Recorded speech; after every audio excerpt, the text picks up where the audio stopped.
Have you ever been in a point in your life where you were trying to decide which goal should I pursue? And you were afraid that if you chose one, it would close the door to the other. And it felt momentous. Like, I'm not sure which one to choose. This video is not going to tell you which to choose. I am not going to say that I know what's best for your life. This video is going to tell you how to think about what to choose so that the decision you make feels aligned with the life you want to live. So that's why I'm calling this the nesting dolls of happiness, or why sometimes the right goals in the wrong places will make us miserable. It came out of a conversation that I had with my daughter where two men in her life told her that it was unwise of her to slow down her college graduation date in order to pursue a relationship.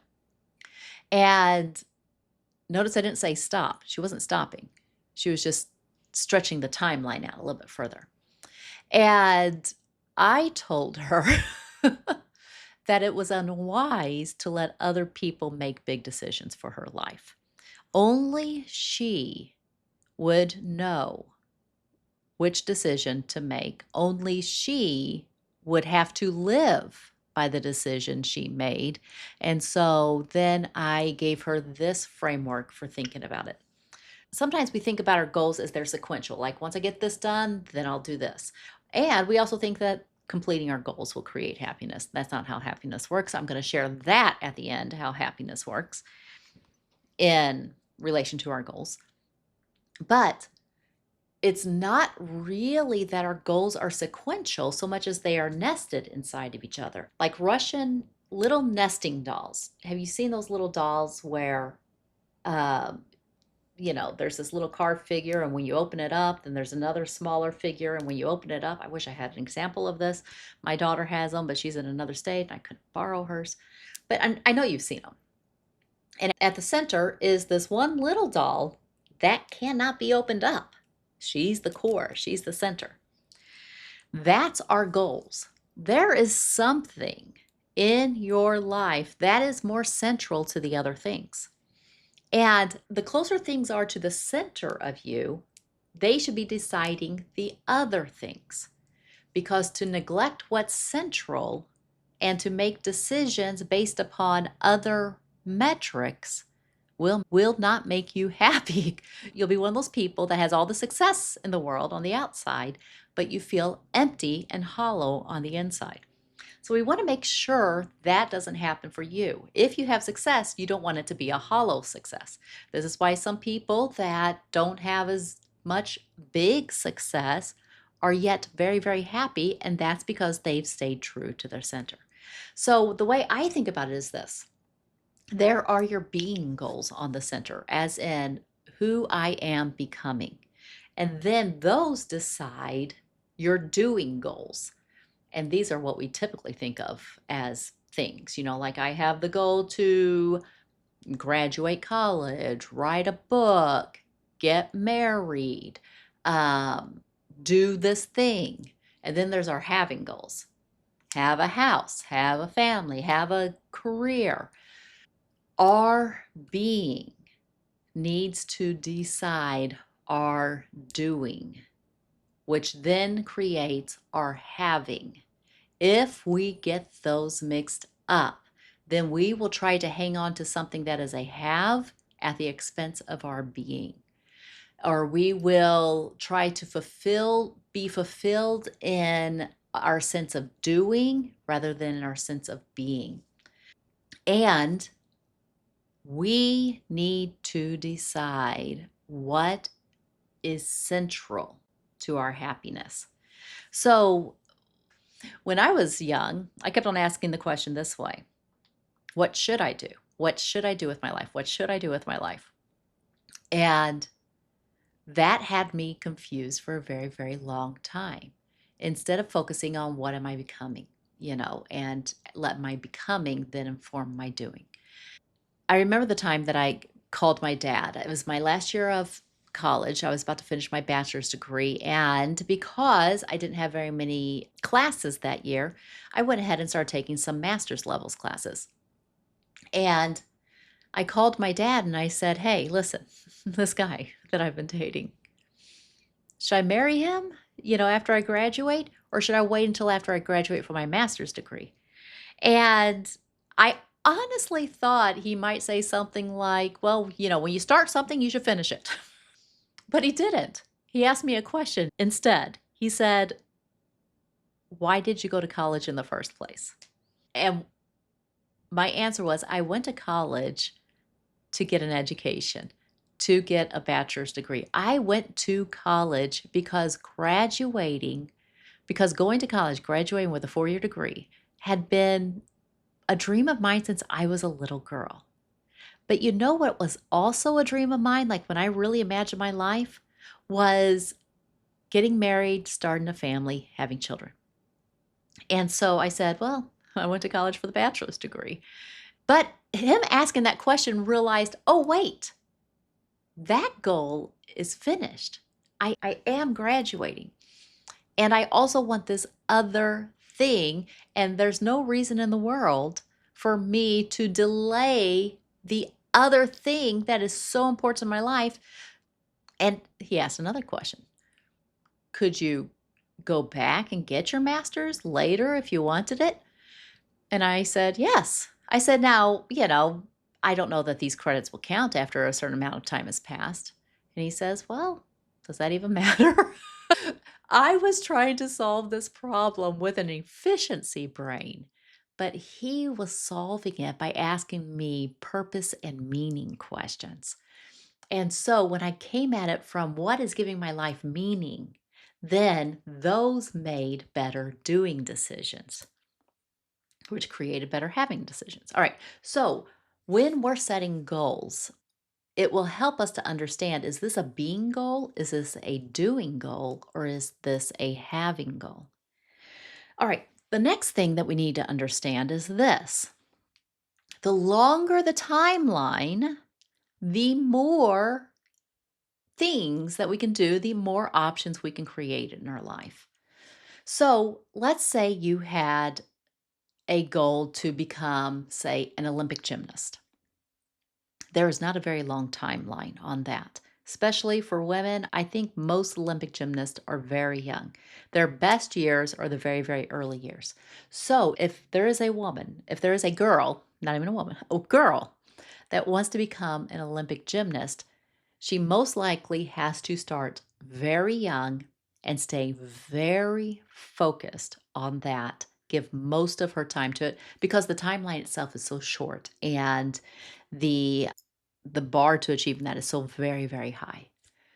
But say that you're a woman who wants to have a family and also wants to have a career as a lawyer. Well, does it have to be right now? Does everything have to be right now? Or can we spread those timelines out?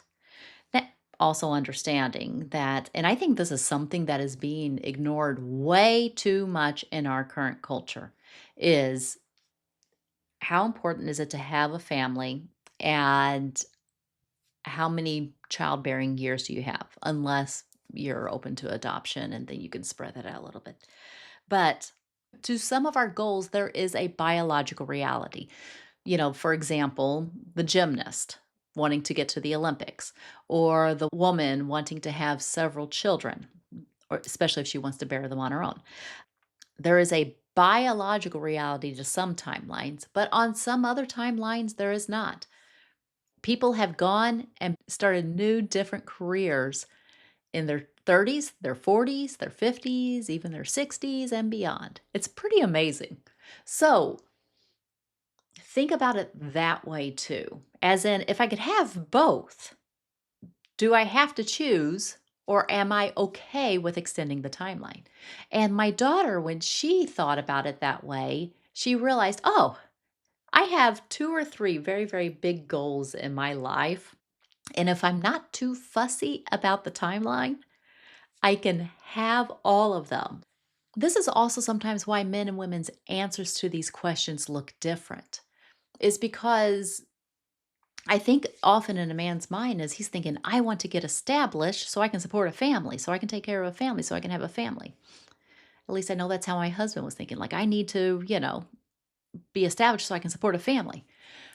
Whereas a woman's thinking, I want a family. And these other things might be nice to have on a part time basis or on a delayed basis, or as long as they don't interfere with this primary goal. My husband and I have accomplished all of our dreams, and we're still coming up with and dreaming bigger dreams. And for us, our marriage partnership has never been a hindrance to our dreams, but it has always been the support and the reason to keep on dreaming bigger dreams. I don't buy into this notion that men or women have to choose one thing. Now, I'm not saying that sometimes one thing doesn't preclude another thing. What I am saying is know which one's more important to you so that you are not shoving the more important thing. You're not neglecting the more important thing while pursuing a lesser thing. My daughter said something very, very wise the other day, talking about her goals and this relationship. She said, I realize as much as I love judo that it was actually a placeholder in my life until these more meaningful things came about. And I tear up every time I think about that because it's such a good way of saying it. Is this a core meaning goal or is this a placeholder goal? That's what my dad was saying to me when I called him with the same kind of big questions. Is this a meaning goal or is this a placeholder goal? And that's the question you want to ask yourself. This thing that's coming up, is it a meaning goal or is it a placeholder goal? Not, does somebody else think I'm wise or unwise for doing it this way? Nobody knows.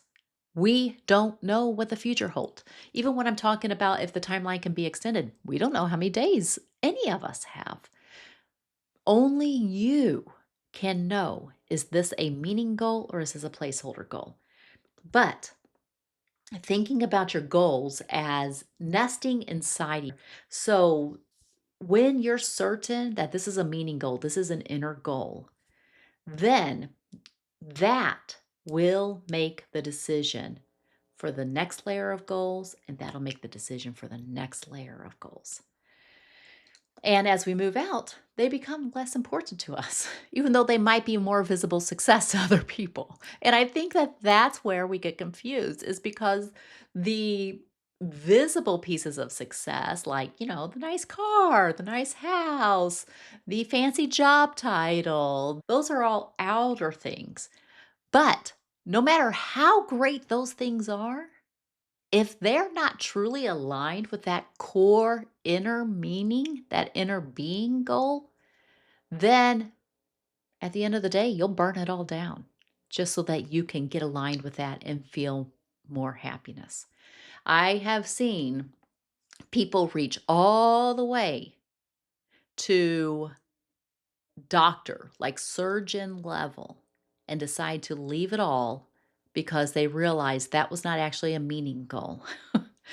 That was somebody else's measure of success for my life, and that was not my measure of success, my measure of meaning. All right, so think about your goals like that, as in they are nesting in each other. Know which one is more central to the others, and then let the thing that must remain central make the decisions for the other things. That will not guarantee your happiness because nothing can guarantee your happiness. Happiness is a byproduct, but that will not preclude your happiness, which I think is what some people do is they get all the way out here and they realize, "Oh my gosh, everybody else thinks I'm successful and I am miserable because I have neglected these other things." Because this is what we need to realize about happiness. Happiness is not actually a goal. If we try to set the goal to be happy, we will struggle. But happiness is a byproduct of a life built from the right center outward. And happiness is a byproduct of our thoughts, our awareness of the good things that we've created or brought into our life. So, if our goals are misordered, as in something that is very important to you is absolutely missing, and something that is not important to you is still staying central to your life, then that misalignment will not create happiness. But it's when you feel aligned with this is who I am, and this is what I do, and this is what I am creating, and I am appreciating the journey, and I am appreciating my intentionality towards this, and I am taking the time to appreciate it. That's happiness. Recognizing the good in our life. That's happiness. So, happiness is not a goal, it is a state of being, as in we can step into that state at any time. And some of us struggle to step into that state because we're always striving, we're always staying goal oriented, and others of us struggle to step into that state because we know we are misaligned with something that should be central to our life. All right, so when the center is true, the rest becomes negotiable. But when the center is false, when it's off, then nothing else is going to feel like it's enough. By the way, I don't think it's ever too late to make the center true again. Maybe you don't need a better plan. Maybe you need a truer center. Maybe you need to ask some simple questions like, what are the things that matter to me? And don't think these have to be big things. Sometimes they're very simple things. Notice what your answers are. Let me give you 3 questions to help you know whether or not your center is true. Ignoring what everybody else thinks. What is actually important to me? If everything else was stripped away, what would still make life meaningful for me? And here's a third question. When goals conflict, which one do I instinctively protect? These reveal nesting priorities, not preferences, but nesting. And they reveal your center. These are not strategic answers, but they are central answers to your life. All right, so the next time that you feel like you have to choose between this goal or this goal, I also want you to take a step back and ask yourself this. If I stretch out the timeline, could I have both? If I brought more creativity to this, could I have both? Why am I assuming that I have to choose one over the other? And if I do have to choose one over the other, if I choose the one that matters most to me, that will still be okay. We can rely on this, that we will never regret choosing the things that are most central to us personally. Now, we will regret if we offload these decisions onto somebody else. We'll lack the confidence to stand behind our own decision. So, ask these questions for yourself because you are the one that's going to have to live with the answers.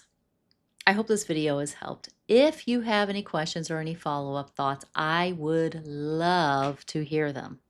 Oh, and one more thing. If you have not had a chance, I have a tool that would help you with this. It is called the 1-minute decision filter. 3 questions to help you make confident decisions in under a minute. And so it's just another thinking tool.